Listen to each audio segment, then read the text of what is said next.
ஆசை வந்து என்னை ஆட்டி வைத்த பாவம், மற்றவரை நான் ஏன் குற்றம் சொல்ல வேண்டும். தப்பு கணக்கை போட்டு தவித்த நபித்தானே, தங்கமே ஞான தங்கமே, அதெல்லாம் எதிர்பார்க்கமெல்லாம் வாய்ப்பு கிடையாது.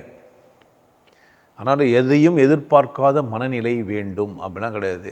ஒன்று தான், இறைவன் சித்தம், கடவுள் அருள், என்ன நடக்குமோ அது நடக்கும்.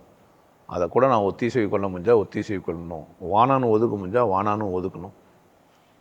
ஏற்றுக்கிறதும் ஏற்றுக்காததும் ஒத்துக்கிறதும் ஒத்துக்காததும் யார் கையில் இருக்கணும்? உங்களுக்கு சுதந்திரம் இருக்குது. உங்களுக்கு என்ன இருக்குது? சுதந்திரம். எப்படியும் வாழ்கிற உரிமை உங்களுக்கு இருக்குது. இன்பம் இலக்காக இருக்கணும். நான் இந்த பூமியில் பிறந்துட்டேன், மகிழ்ச்சியாக இந்த பூமியை அனுபவிச்சுட்டு போகணும். எதிர்பார்க்காம எப்படி இருக்க முடியும்? இருக்கலாம். எவன் பேச்சை கேட்டு கோமனை கட்டின்னு சுற்றலாம், எங்கன்னா போய் மலையில் போய் உட்காந்துடலாம், சன்னியாசினியாக மாறிடலாம், சன்னியாசியாக மாறிடலாம். விதவிதமான சன்னியாசிங்களாம் குத்துனுக்கிறானுங்க இப்போது. நீ வந்து யாருன்னா எவ்வளோ கூட இருந்துக்கலாம், ஆனால் கல்யாணம் மட்டும் பண்ணிக்கூடாதுன்ற ஒரு சன்னியாசிலாங்கிறான். டிசைனாக சாமியாருங்க வந்துக்கிறானுங்க. அது உங்களுக்கு எந்த மாதிரி பேட்டர்ன் பிடிக்குதோ அங்கே போய் நீங்கள் மாட்டிக்கலாம். அது ஒன்றும் தப்பும் கிடையாது, உங்கள் இஷ்டம்தான். ஆனால் என்ன செய்ய முடியாதுன்றேன், எஸ்கேப்பே கிடையாது, இங்கே மாட்டிப்போ தான். ஸோ உன்னை இன்பத்தான் வச்சுக்கிட்டோ இல்லை இன்பம் கூட இல்லாத அளவுக்கு அப்படின்றதுன்னா அதுவும் பக்குவமான மனநிலை தான். கொண்டாட்டமாக இரு, உன்னை மதி, கொண்டாட்டமாக இரு. இன்பம் தான் உன்னுடைய இலக்கு. மற்றவங்க சொல்கிறாங்க, அவங்க சொல்கிறாங்க, எப்போவுமே எல்லாத்துக்கும் ஒரு விமர்சனம் இருக்க தான் செய்யும். இந்த உலகம் வாழ்ந்தாலும் ஏசும், தாழ்ந்தாலும் ஏசும். இந்த புனிதர் பட்டத்துக்காக இயங்கி யாரும் வச்சுக்காத, உன்னாவும் வச்சுக்காத.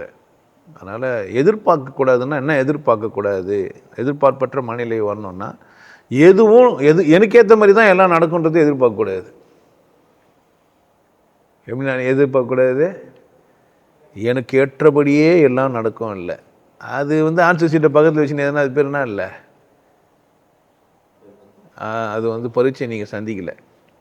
அது என்ன சந்திக்கலை? நீங்கள் பரீட்சையை சந்திக்கலைன்னு அர்த்தம். பரீட்சைனா எப்படி இருக்குண்ணா, வாழ்க்கையில் சுவாரஸ்யமே எதிர்பார்க்காதுன்னு இருந்தால் தான். எல்லாம் எதிர்பார்த்தபடி இருந்தால் சுவாரஸ்யமாக இருக்கான், போர் அடிக்காது. எல்லா சீனியும் சொல்லுவேன்னா எப்படி இருக்கான்?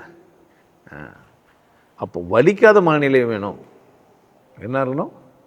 வலிக்காத, ஏற்றுக்கொள்ளாத மனநிலை எனக்கு இருக்கக்கூடாது. எதையும் மாற்றக்கூடிய மனநிலை எனக்கு இருக்கணும். எதையும் என்ன பண்ண, எனக்கு ஏற்றபடி மாற்றிக்கணும். எனக்கு ஏற்றதை தான் நான் ஏற்றுக்கணும். எனக்கு வேணான்னா வானா கிட்டாதாயின் வெட்டன மர